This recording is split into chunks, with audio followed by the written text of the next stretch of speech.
I had such a good time in Rochester, New York. I never thought that was somewhere that I specifically wanted to visit. I was never like, oh, this is on my list. But I had a girlfriend that ended up moving there, and so I took a little road trip. On my way to Rochester, New York. So excited, visiting a friend there. And I think we're gonna get up to a lot of fun. Here we go. I ended up making really good time. It was about 3 hours, a little bit over 3 hours, and arrived, and we had some girl talk and whatever. Next morning we woke up and we went for brunch at this little place called the Coal Tower, and it's just like a diner type of place, but really tasty food, and they make homemade pie. Yes. She also has a really cute new daughter, as well as a really cute dog named Daisy. I also forgot about this great cupcake place, Dolce Cupcake. Oh my goodness, she used to work there, and this is a quick pan of all the tasty cupcakes. They were wonderful. Then her friend came over, and her friend and I went over to the Strong Museum. Oh my goodness, so cool. So I had heard about it a little bit. They're like, oh, it's the Museum of Play. Cool, that sounds good. You can hear someone else is playing on their motorcycle outside right now. Ah, my street.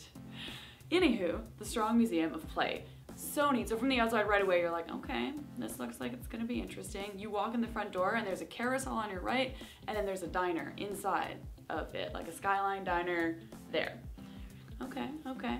And you pay, and it's very reasonably priced, only $15. Thought that was great. If you do the butterfly conservatory as well, then it's a little bit extra, but hey, if you love butterflies, totally worth it. One of the first things that I saw when I walked in was the Sesame Street set. Who knows if it's the real thing, but it's a great recreation. Big Bird's there. I, of course, went and had to go pose on set because it's my childhood. And they have tons of things for small children. So if you have any kind of kids, it's going to be wonderful for them. There's tons of places to climb and learn, and all different themes. There's a pirate ship motif and a spaceship motif and a million different things. I think that you could take a kid there and hang out all day long, no problem. As an adult, I think you also could if you have interest in video games. So we continued walking through, and he kept being like, no, no, come, no, no, no, no, don't be distracted by that. No, no, no, no, no. And we got in the area, and there were a bunch of comic books around and Marvel things. You could also pretend like you were climbing a building. You, of course, would take a photo down like this, but then the scene behind you was the way so that it looked like you were climbing a building like Spider-Man. Yeah, I took a lot of really stupid photos there, and I loved every moment. I also got to pull a sword out of the stone, or at least try to. It didn't come out, so I guess I'm not the one. Then we got to the Pinball Room, the pinball arcade. Oh my goodness. So it has pinball machines from over the ages sort of thing, and it goes through the history of it as well, how it started, how it evolved. There's also one that shows you how all the little pieces work within it. And then just everywhere, they were everywhere. And we got 50 tokens for 10 bucks, which I thought was a deal. So it's hours of play for 10 bucks, 2 adults in there, like kids in a candy store. There were 2 Star Wars ones. The Indiana Jones one I think was my favorite. It had all the sound effects, so you were like, pew, pew, pew. It sounded like the punching of the gentleman by the airplane, but it covered all of them too. There was Temple of Doom, Raiders of the Lost Ark, Last Crusade references throughout it. It was just really well done, and even the ball, in order to shoot the ball, you have to shoot Indiana Jones's gun. Oh, it was wonderful. So we played tons of those, and then we went upstairs, and there were even more games. There were driving games, and shooting games, and fighting games. And they had a really big controller. It looked like an original Nintendo controller that you could play Mario on. Just games and games and games and games. You legitimately, if that's what you're into, could spend hours there and not really spend all that much money. After that, we had a small nap.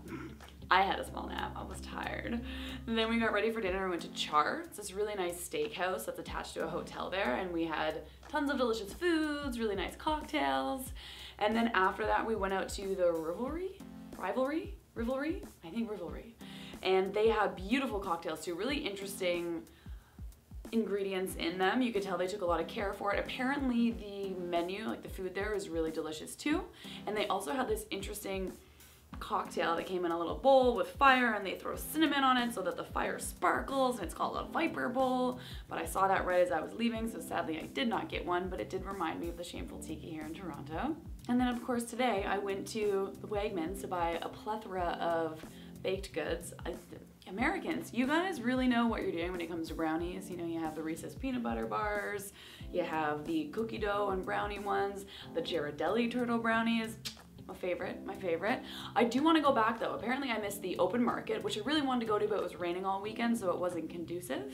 And near there's of course a lot of different tasty food to eat. There's a place called Boxcar that makes these beautiful looking donuts.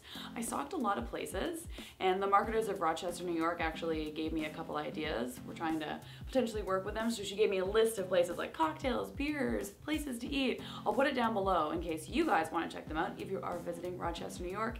It was wonderful. I had a fantastic time, and I had this really beautiful drive home. I left around, I want to say 4 or 5 o'clock, so the sun was getting lower and lower, and I passed by a mailbox that was in the shape of a fish. I saw a whole slew of hawks that were just gliding over top of different fields. I passed through a town and their population was just right. I had a really great time. So that was Rochester, New York, my tiny little journey there for just 2 days. And I hope you guys enjoyed. Let me know if you guys have ever been, or if there are any other sort of smaller cities that you guys have been to that you really suggest, or any really cool museums that you think people should know about. Comment down below. Thanks so much for watching, and have a lovely one.